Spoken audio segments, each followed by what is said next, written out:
G'day, I am Debbie O'Shea and this is the Crescendo Music Education Podcast.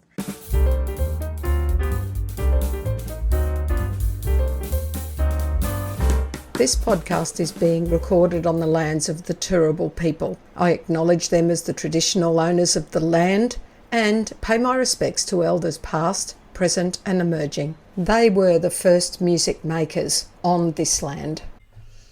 Hi everyone, Debbie O'Shea here and welcome to the Crescendo Music Education Podcast. I'm so happy you're here to listen or watch if you're on YouTube. In fact, there are some things in this episode and the next one that you might want to pop onto YouTube and have a look, because my guest is Daria and she's going to even show us a couple of things during the episode. So it might be worth popping into YouTube for these episodes, but by all means, listen wherever you are. I'm just thrilled that Daria came to join me again on this podcast. You will remember, some of you, hearing from her earlier, episode 138 and 139, I think it is, and she shared her passion for world music and for teaching children through authentic hands-on experiences.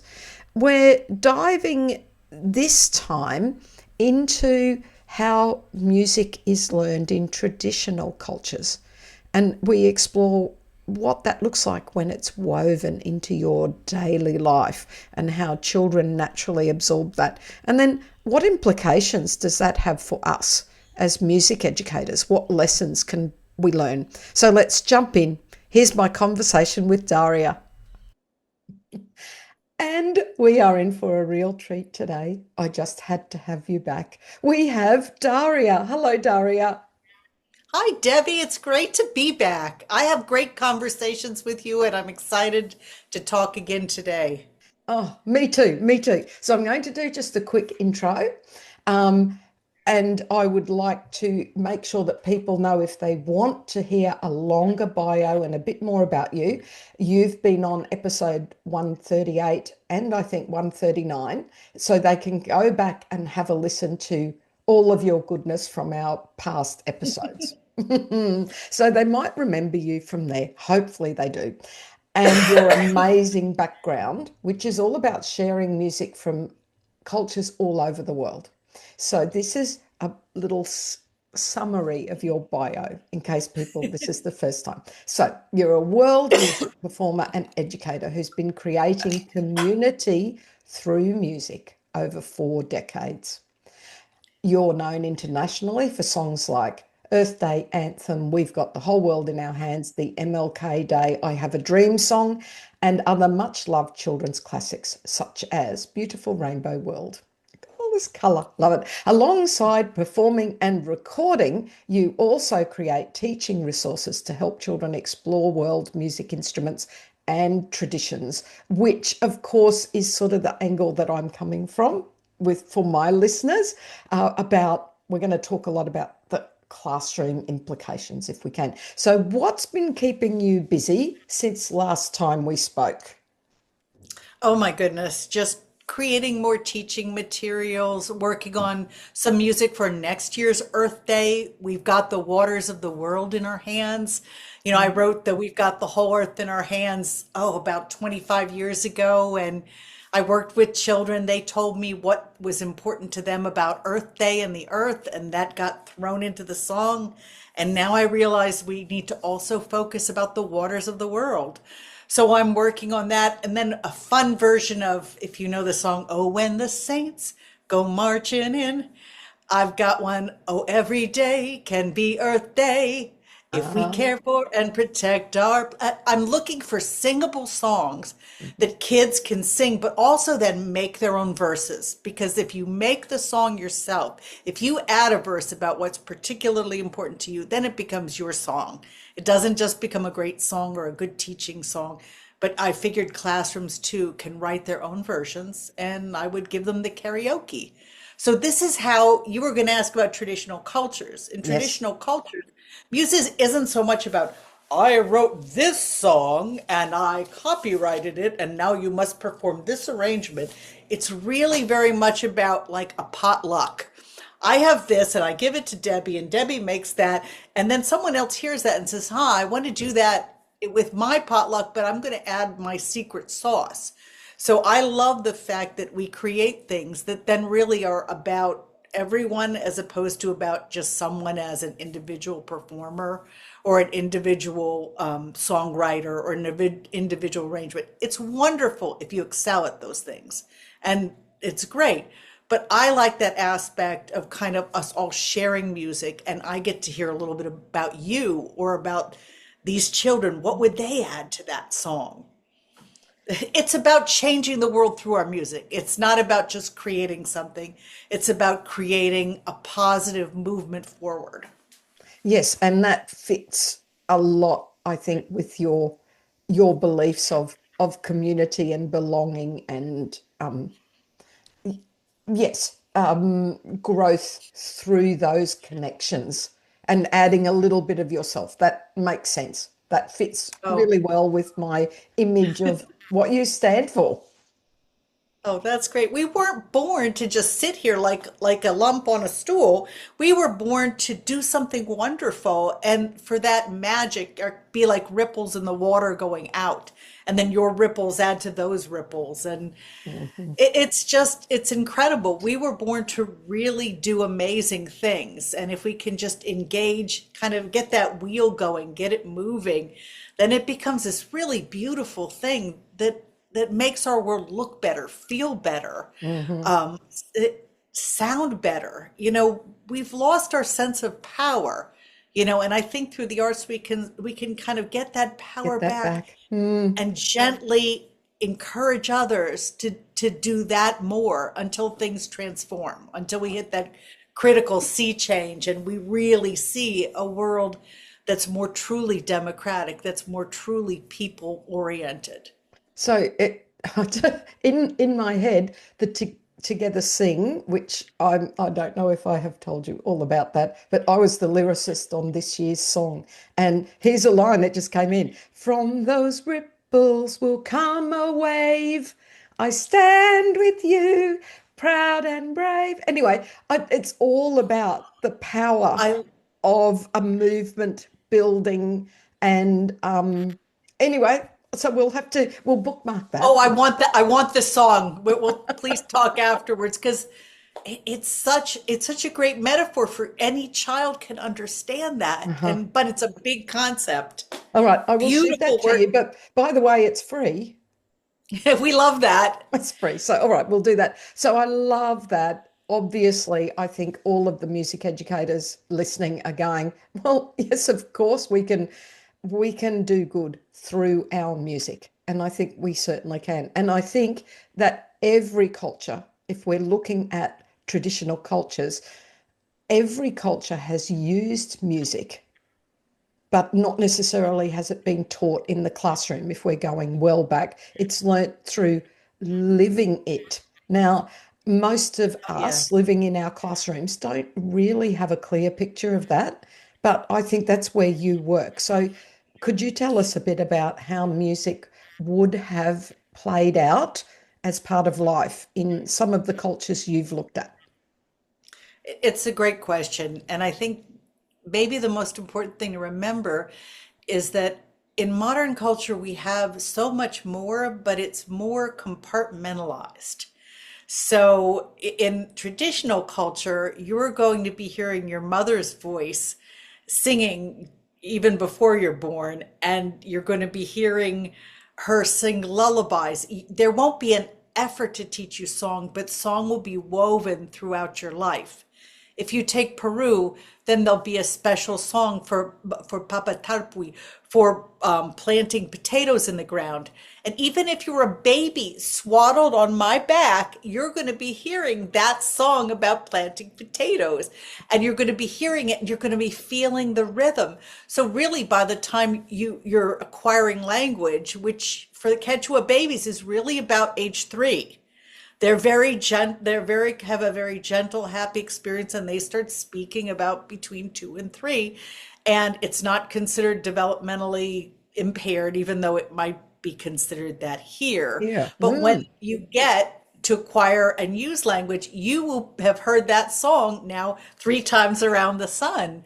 And you'll be saying it and singing it and tapping it and playing it along with your whole family. So music, just like your breath or just like food, weaves its way through your day-to-day routine.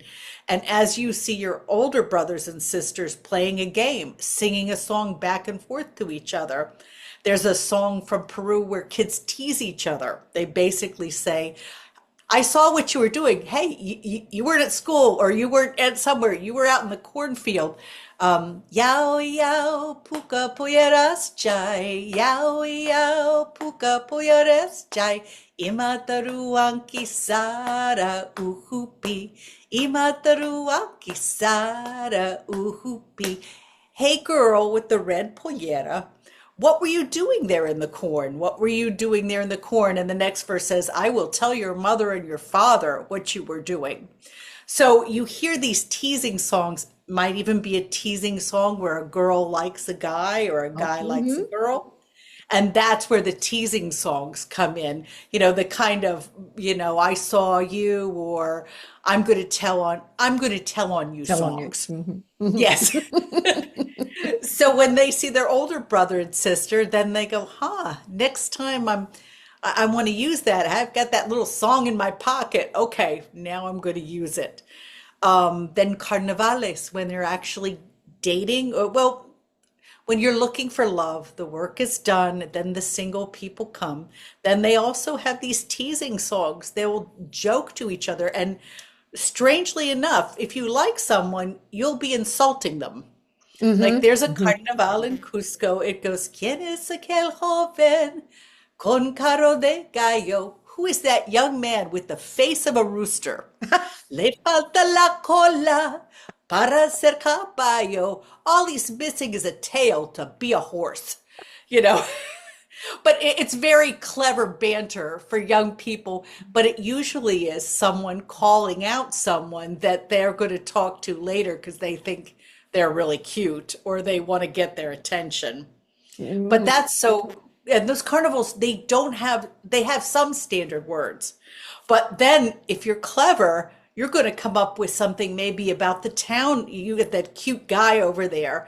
You're going to come up with something clever about the town he comes from or what he's wearing that year. And then that'll be considered especially clever. And boy, he'll probably come and talk to you.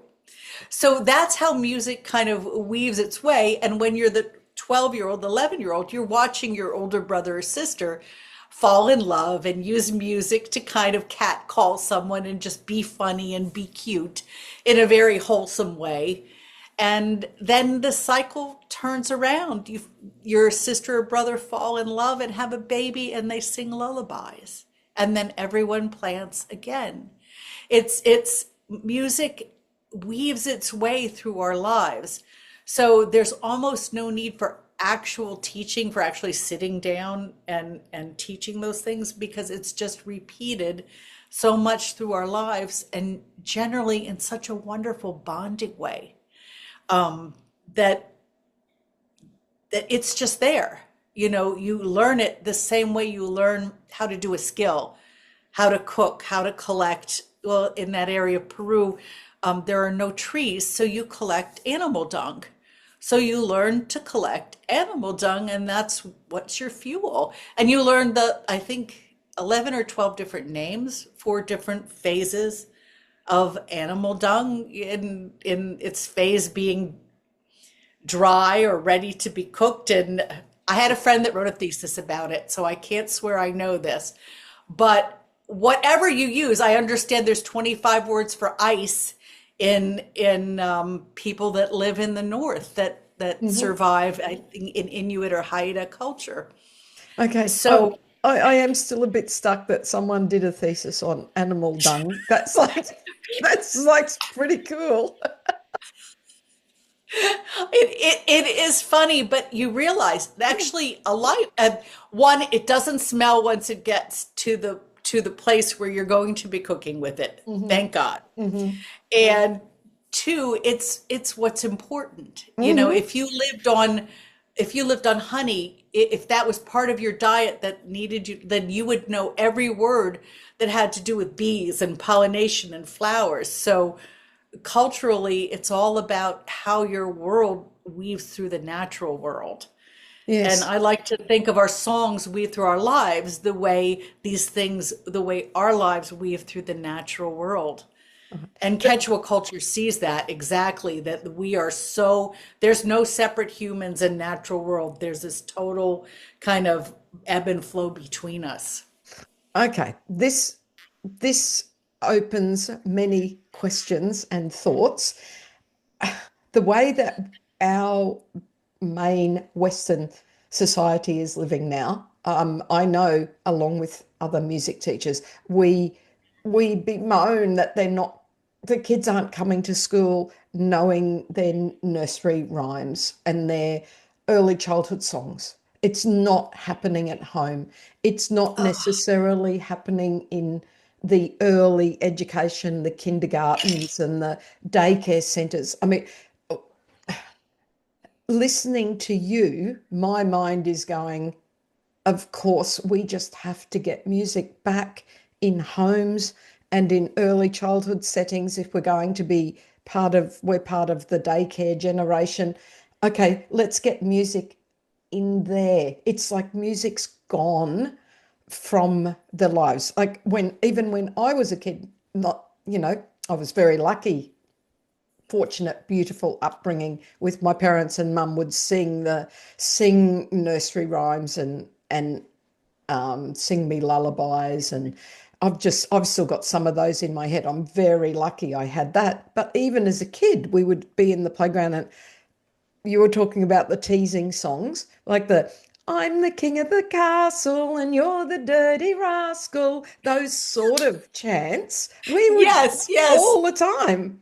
Um, you don't hear it now. You don't see Mhm. it. Well, actually, you very rarely see them playing, because that's lost too. But let's not go into the loss of play.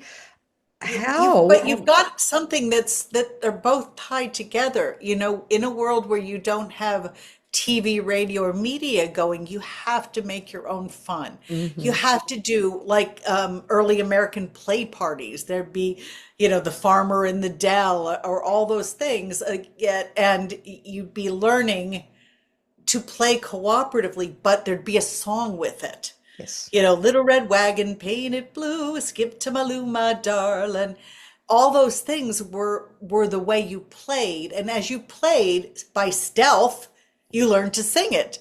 You Uh-huh. learned the melody, you learned the tempo. You learned without knowing you were learning it. And those things are really intertwined. It's a gift we have a telephone. It's a gift we have a television. We can see great documentaries. But the thing is, we have done exactly what you said. We have forgotten, to add that gift to the gift of singing lullabies, to do even, did you ever do patty cakes? Yes. When Yep. my Greek mother-in-law taught both of my children how to do palamakia, which is like a Greek patty cake. Mm-hmm. So they started learning Greek when they couldn't wait to play the game. And Mm-hmm. these things teach us, they teach us so much. I mean, they teach us to interact with each other, to love the time we spend together, but to notice rhythm, Mm-hmm. to notice tone. I mean, we're learning without even knowing we're learning. To feel the beat, the lap bouncing, Mhm. little lap bouncing, to market, to buy a fat pig. Now, obviously, I'm very much from an Anglo-Saxon background. Patter cake, baker's man, bake me. And that's all beat and Yes. regulation and positive touch. And I had a turn, now you have a turn, all of those things. Okay. We agree this is something that is desperately needed in our world. And I'm sure in some traditional cultures it's still happening, but I think we've lost it where most of my listeners are working. So, what are we going to do in the music classroom to try to win this, to get this back? Well, I think that we are talking about just repairing something that's lost, and I see music teachers asking for more music and movement. Hmm. And I am thrilled about that, even though we're using kind of, in the past, maybe you wouldn't use a stretchy band or maybe you wouldn't use a Hmm. pool noodle. I am thrilled when I see music teachers do their stretchy bands and Yeah. manipulate things, do scarf dancing. All of that is kind of maybe a more modern, maybe larger group, because if you have 30 in a class, it would be hard to do a play party that's appropriate for 8 or 9 kids. Mm. So I think teachers have thoughtfully adapted. I just saw someone with a stretchy band that stretched around 30 kids, and they Yep. were all doing movement in synchronized movement, and they were having a blast. Mm. They were engaging their whole body. They were cooperating. They were having fun, positive touch, and they understood each one got the beat with all with their movements. So I think that this call to more music and movement is a way to kind of maybe not add nursery rhymes back up, but to then introduce songs, even songs like Sarah Sponda, where Hmm. you do Hmm. different clapping patterns. All those things, they're doing what those rhymes did. They're engaging the full body. They're teaching us what things sound like, what a steady beat is. And yeah, I think maybe I would love if we could do it at home, but I just don't think we don't have the capacity to influence that. Mm. And I'm not sure the genie is going back in the bottle, that people are going to be using so much more media. But I wish they'd be more thoughtful. I wish that the TV would be turned on intentionally. And I wish that people would think about the screens they use, and to think about when having a screen, when having a phone or something is appropriate. Yes. And in my opinion, maybe a little later than other people's. Yes. But that beginning time when the brain is just developing, it's just listening, it's just trying to take it all in. Let's let that be a gentle time and a quiet time. Let it be a time of true absorption, of good connection and a bonding, and then slowly add more of those other things, more of the media, more of a screen, more of the other things. I just think that we need to start and get the basics right and then move outward from that. Mm. And perhaps being, let's err to the optimistic side, the more that we work with our children in the classroom in an interactive way, perhaps that will make them adults that are more likely to do that with their own children and children in their Oh, care. I think so, and even influence the neighbors and things. Once you enjoy what you do, you're each one teach one. I've got this. I remember kids coming over to my house and teaching me the who stole the cookie from the cookie jar, and we must have played that for an hour. But I never knew you could. I never knew that game, but they came from another state and that was what they Mhm. did. And so music, when something's fun, when something's maybe even a challenge, or maybe there's a winner, or whatever you put in there that excites kids, it becomes something that they share, that they can do, without having to just be kind of, what's the word, like a passive observer. Mm. It's so much better if kids get to be actually active and Mhm. interacting with it. Mhm. So I think we can think of ourselves that way. I think if all people who are working with young people, or even older people, and music, if they see themselves as starting those ripples, it I think it reinforces how important their jobs are, really. Oh, absolutely. Mm. And now that you're talking, I'm thinking that maybe the, songs like Three Blind Mice or whatever were the classic nursery rhymes, maybe those were just given to our parents to give to us. Maybe we have the opportunity to come up with things that are maybe, a little bit, maybe they're more appropriate for a new age. You know what I mean? Maybe they're more gentle. Maybe they aren't about cutting off their tails with a carving knife. Yes, yes, And, yes. and I don't know what's the one about her head. I mean, I think we could. I don't remember the head one. I remember Three Blind Mice, of course. And also I remember Tom is no good. Chop him up for firewood. If he is no good for that, feed him to the old tomcat.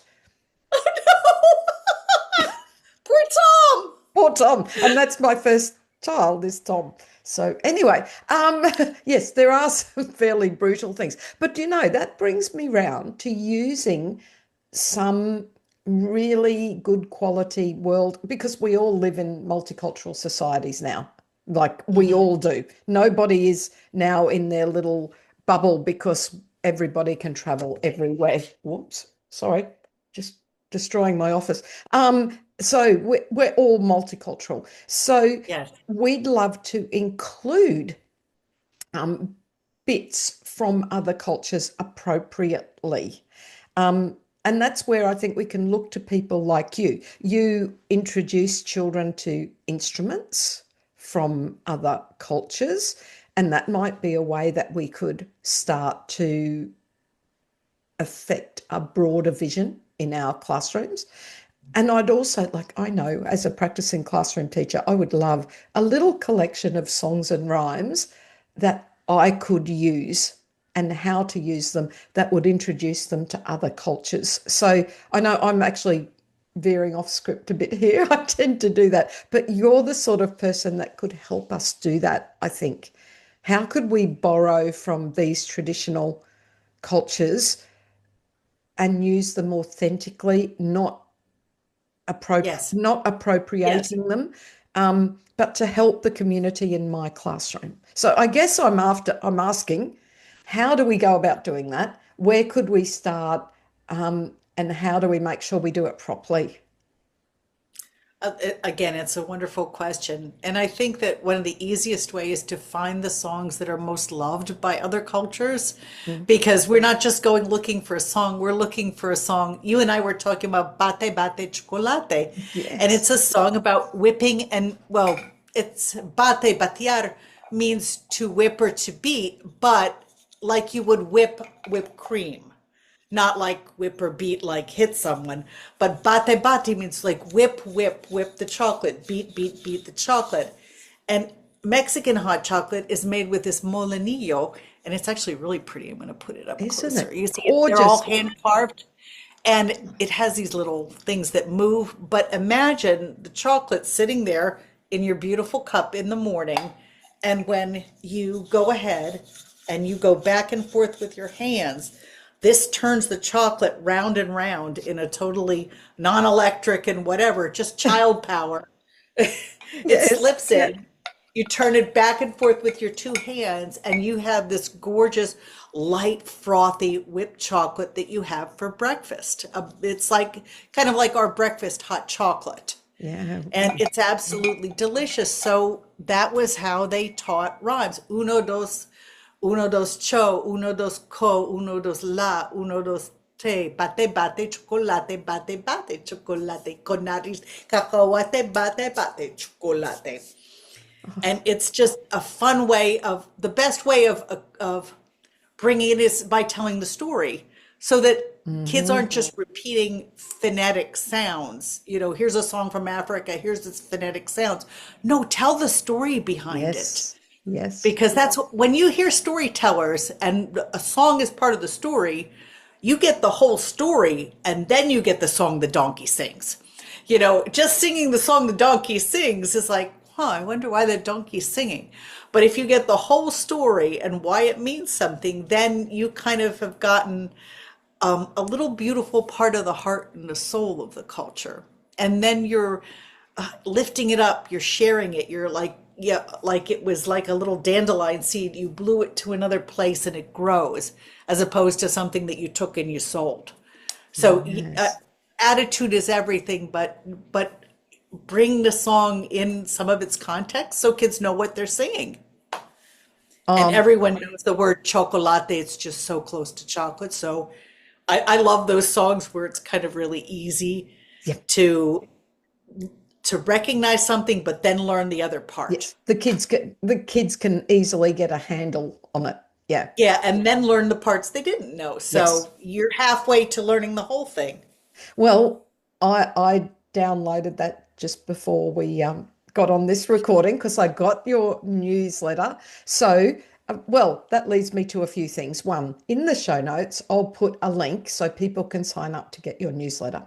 And I Oh, I'd read love that. and I read your newsletter and then went, oh, this bate chocolate. I went, bate chocolate, good. But then I heard chocolate when I listened to the audio. Okay, I can do that. Bate chocolate. Now, all I did was have a quick listen. That's all I had time for.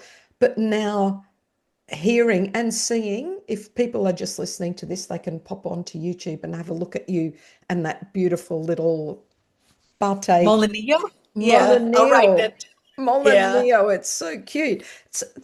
See, now that rhyme, for me now, that rhyme means so much more. Like I listened to it and thought, oh, I can use this in class. What a nice strong beat. Bate chocolate. I thought, oh, I can use this. I love it. I loved the sounds and the rhythm and the beat. But now I have a story behind it. It means Hmm. so much more to me, and I know it will mean more to my children.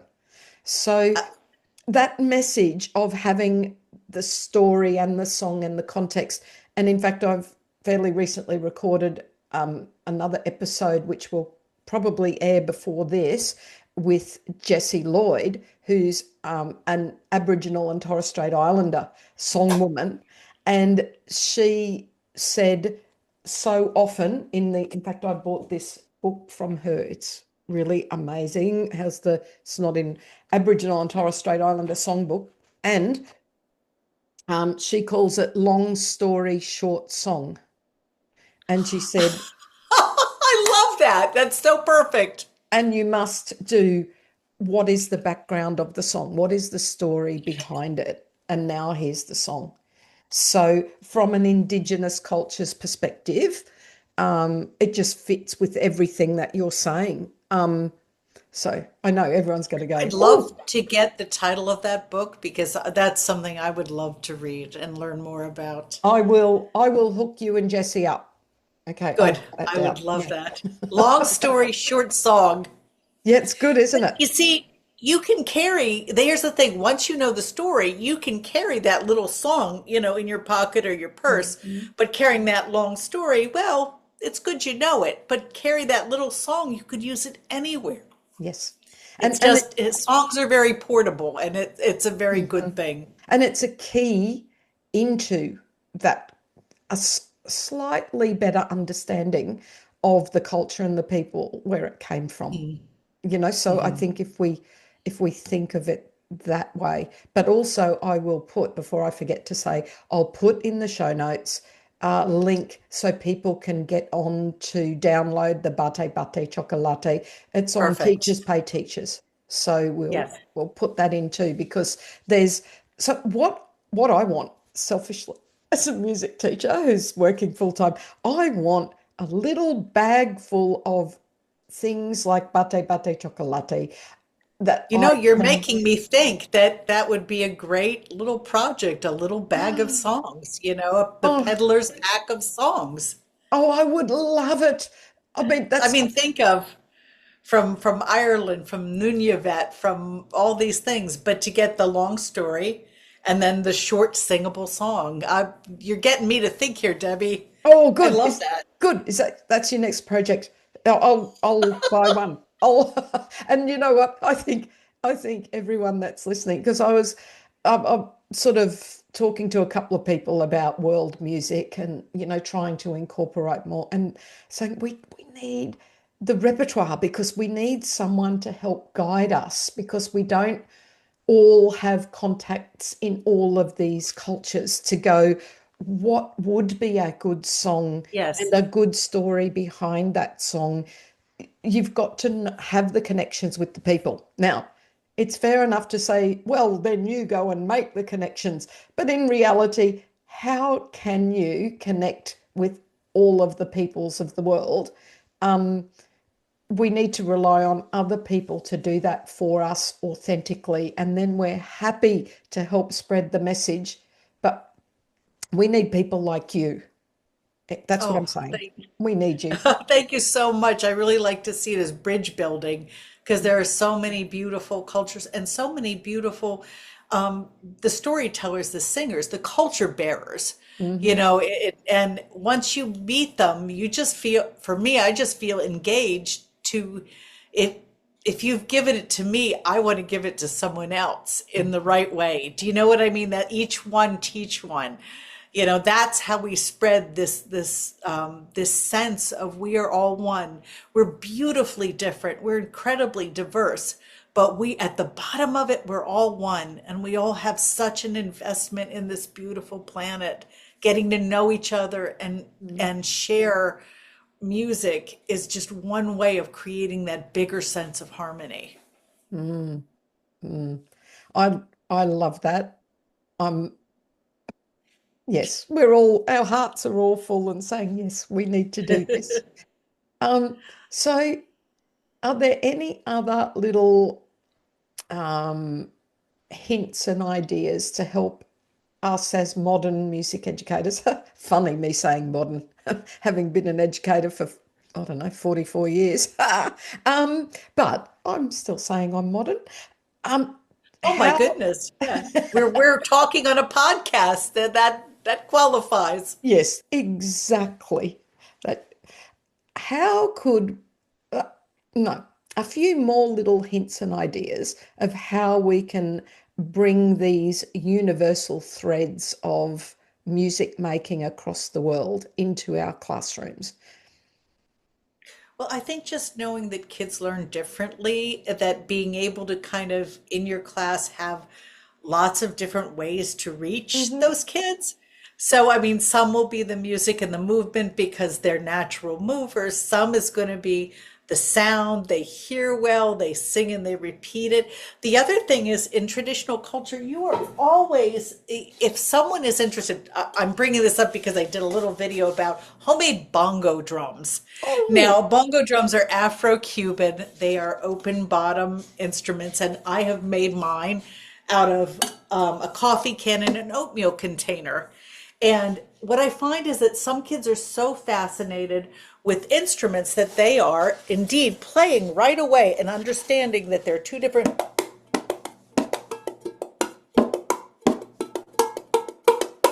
they're immediately knowing out of this recycled thing, which of course then they can get the actual bongos or the taller congas later. But this is a way to explore, to express yourself through how you decorate it, and to learn basic rhythms or just play. I love teachers to students call and response. And also they're recycled because I bet every teacher that's listening right now does not have $400 to buy sets of these things. mhm. And for kids, sometimes the act of creating it using their favorite color, maybe you'll have some fabric or tape or stickers. That will make their set of bongo drums special. And in the traditional world, wow, your instrument is like an appendage, you know, Yep, yep. for every powwow drummer, their stick. Oh my God, don't take it, don't mess with it. Just, you know, that's an appendage. That's part of me. So getting kids the idea that an instrument is not just an object, but it's an extension of their being and crafting with them till you come across the idea of like, say, maybe this isn't my instrument. Maybe Maybe coming up with rhythms on a washboard is my instrument. If I have special needs people, we can quietly play this. It can be a sensory experience. It doesn't have to be loud and overbearing. I've developed a craft that are the world's quietest rattles. So kids can basically, you can have 30 kids in a class playing rattles made with sand or salt, and they're playing the rhythms and they're having a fun time, but it is a quiet sound. So Mhm. therefore, it's a wonderful way for kids with noise sensitivity or for teachers that have seen this that have done that class now 8 times to be able to understand that everything, even if you play with great enthusiasm, does not have to be loud. It doesn't have to have that one volume. And if you'll forgive me, I'll actually reach over here to show you. Oh, yes, I'm excited about this. This is And it also Yes. makes me wonder, we might be able to even get our classroom teachers on board and help to do things in class that we can use in music. Oh, that is so Oh, cute. And what is this that? is this is a rattle that was given to my son, gifted to my son from the Jemez Pueblo, where I have relatives. And if you can look, it's clay and it's made with the gorgeous thing. But listen, you can barely hear it. Yeah, I actually So can't. it would be used in sacred things or quiet songs you sing to yourself. And that teaches you that there's some time that you spend just with yourself and your sense of creator. Whether it's a prayer or a thought or an affirmation or a vision or a daydream, you use this and you feel it and you touch it. And I know you can't hear it, but there are little tiny sands, little tiny pebbles, and there's a little air hole you can see, but Yeah. it's very quiet. So there are so many different things, different ways to show instruments, explain the cultural context, and then someone might find a way to use it as a comfort item or as self-reflection or as affirmations. We all need a lot of the things that are often given only to special needs kids, Yes. and I think sometimes just the time with something quiet and grounding and affirming and something beautiful that, for instance, this reminds me of creator. This reminds me of a higher power. So this to me, playing this takes me to a special place that another rattle might not. Boy, it's good to give kids choices, things that they can put in their repertoire of things they do to express themselves or Yes. things they do to calm themselves. Hmm. I also have an ocean drum craft that teachers love it because your class will calm down. And it's made of recycled things, but boy, I get so many adults saying, "Can I take that home? Can I have that?" And I Hmm. usually try to make extra so I can say, "Yes, you can." But finding these things that bring you music and beat, but bring you inner calm.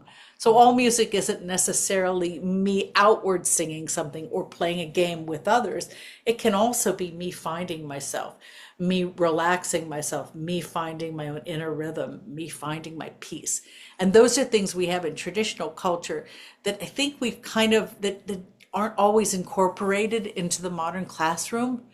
Boy, I mean, if I told you I could, that one activity would make your children calm down, I mean, that's just, and yet it fits in your music curriculum. It's a nice tool to have in your, in your kind of little supply of tools. Oh, definitely. Because, it is becoming a bigger issue to, the self-regulation, yeah, it's just harder to find in your classes is that self-regulation and those sort of activities have to help. Oh, absolutely. Mhm. And because we're not really given that time in modern culture. Mhm. If you even go back 50 or 60 years, my husband and I joked how we used to entertain ourselves. Like he would watch ants and I would make mud. I was like, we were laughing and I would make mud pies and put flowers on them. Our Yes. brain had that downtime. Yeah, I know it's funny, but your brain had downtime. It Yeah. wasn't constantly going to the next activity. It wasn't looking at a screen. It was getting that kind of, the kind of quiet inside. And I think that in the music classroom, you can find these little activities, maybe these kind of meditative activities or these really gentle rhythm activities that can bring kids to that place Mhm. that they don't have as much access to as we used to decades before. We're trying to make up for what the modern world has kind of revved up in kids. We want to make sure they still have access to quiet moments, to natural rhythms, like you say, self-regulation. Truly, these things, knowing these things early, are a gift to our kids for their whole lives and a gift to the teachers because we love them. We want them to be able to absorb things. We want them to be able to relax. We want them to be able to handle things when things don't go well, to be able to kind of go with that flow and come back to themselves. These are all patterns, and I think we can teach these rhythm patterns. It just means incorporating kind of that broader vision of what music is. Yes. And we can weave that into our lessons. I think if we're aware of it, we can make that part.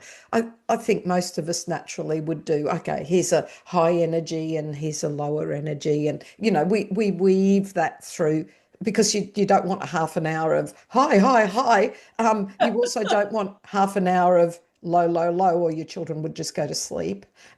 Mhm. So I think we do it naturally as music teachers. But I think if we're more aware of it, some of those quieter down times could be that more reflective mood and teachings that we're talking about. But before we leave mud pies, I was just thinking it's when I was little, there was a pawpaw tree that had been cut down.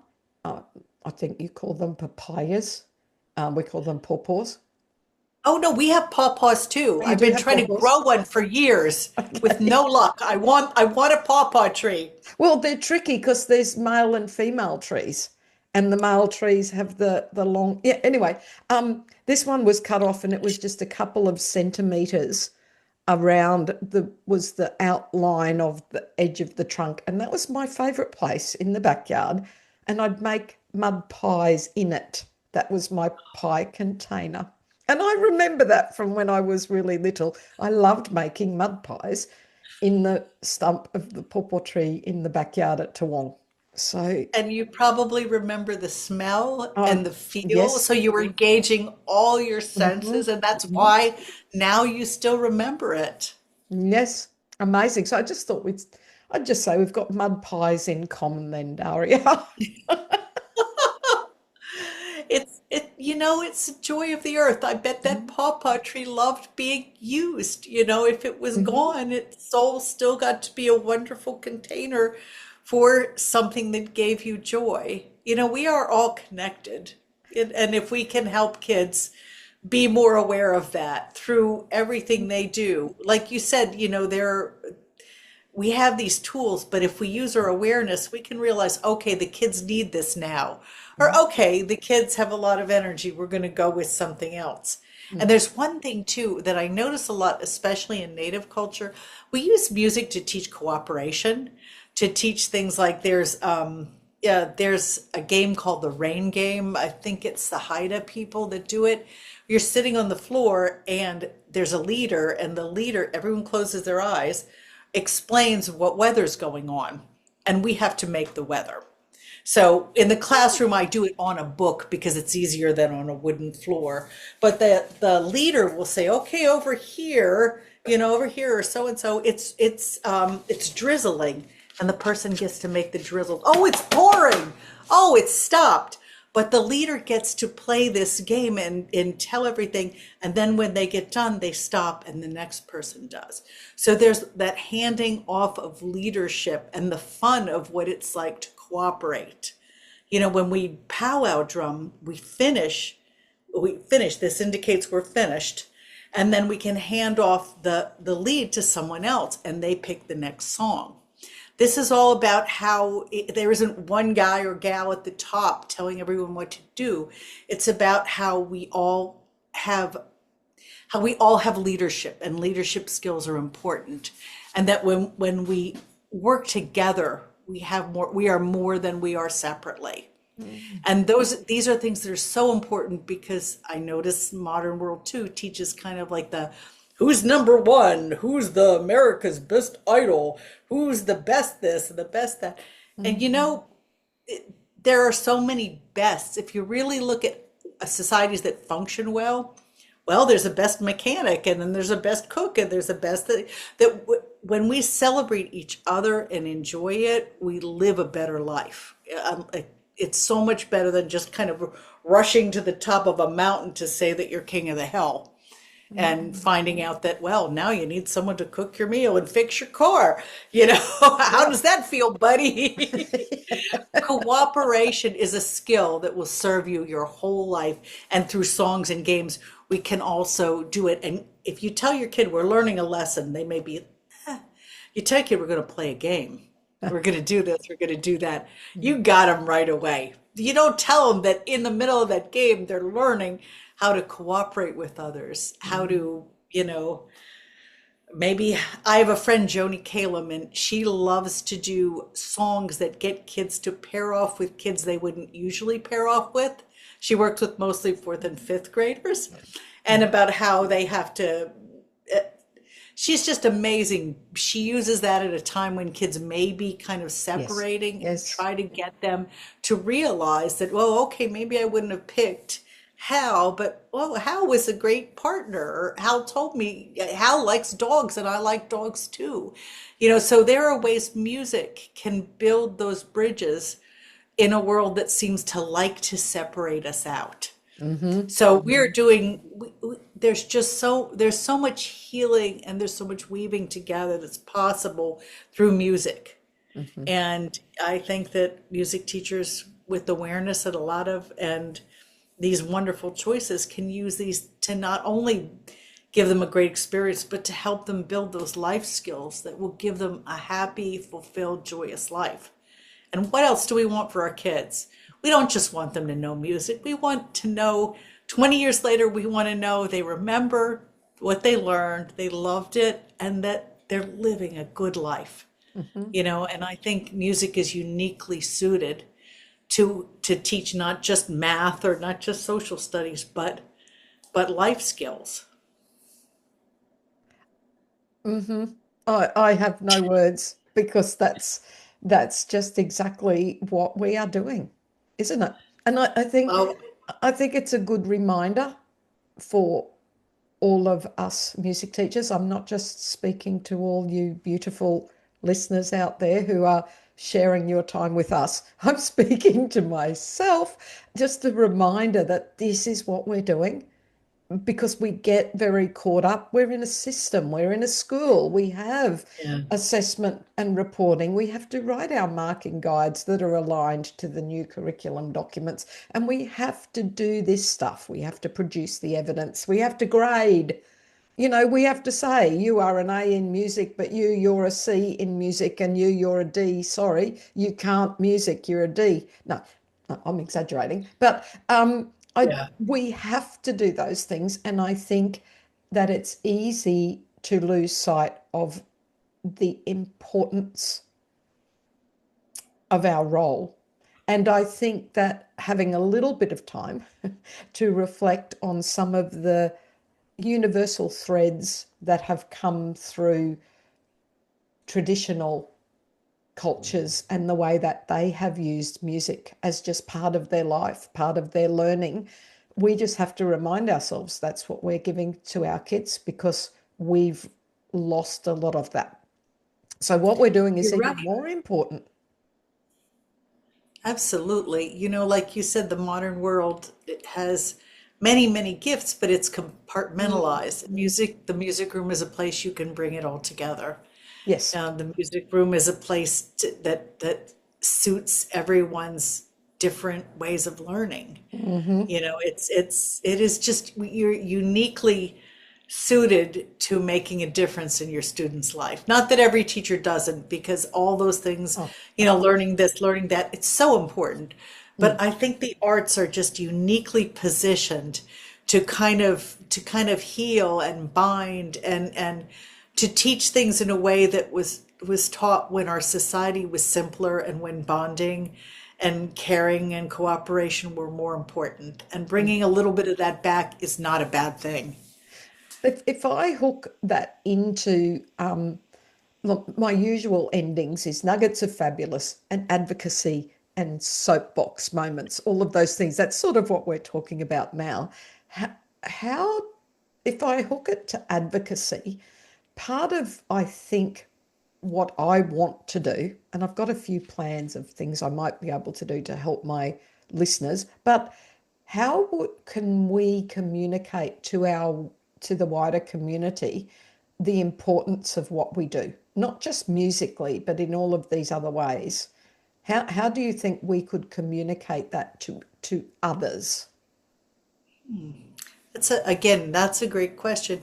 I wonder if maybe we could connect with journalists and tell the stories from our, tell the kind of success Hmm. stories from our classrooms.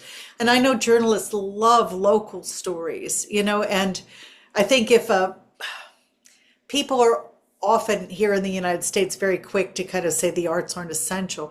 But if you read a story about a music teacher that changed this one thing or affected this or did that, or the students were so excited that day, I think that that really might show the world outside the classroom how much is going on in the classroom. And yes, that takes what a little bit more work, Yes. but which of course every teacher does not need more work. But maybe just being open to the idea that there's a story there, that if you meet someone that writes for the local parenting publication, say, I'd like to tell you what goes on in my music room, or I'd Yes. like to tell you a story that touched me that happened in my music room. Yes. I think that it might get people thinking differently about music and the arts, and why they are the bread and roses, why we need the basics, but we also need the beauty. Why those two things, you can't really have a full life without both of those. Oops. Oh, uh-oh. Are you? Now I'm breaking things. Oh, that's all right. We're even then. Hello, is it all right? Are you okay? Yeah? Oh yeah, my one mic stand happened to go over on something Okay. else. Okay. All right. It happened to fall over on a Pennsylvania Dutch instrument. Wait, I'm going to bring it over here. Okay. This one's okay. It made a very interesting sound. Oh my goodness. All I did was knock over my iPhone stand here. Oh my goodness, look at that. It basically has this is the opposite of the quiet instruments. It bounces up and down, oops, and Oh, it makes the most awful loud noise.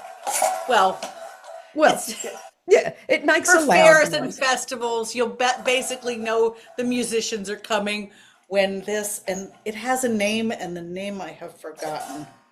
So, but I will look it up Yes. and make sure you have it. It's, Oh my God. yes, it goes back and forth and it's extremely loud. So that's what you heard fall over. Oh my goodness. But Your house I must be love a bringing these very, I was going to say, your house must be a very interesting place. This is, yeah, I tried to contain it all to this one room, but it does spill over. But these are the things I love to bring around because every culture has developed its fun things. And if I do nothing more than make kids curious about what music is, okay, is music this? Yes, that's having a big fair and a festival and keeping rhythm with these giant jingling bells. It gets them to think outside of the box. That music is what you make it, or music is what you've scrapped together. Don't ever think that it has to be this kind of this thing that looks like something you've seen before. It's like an artist. You want to make sure that they create their own art and they're not just imitating someone else. But the Mm. same with kids, sounds and ideas and traditions build on what you have, but then make sure you add you to it. When you add you to it, that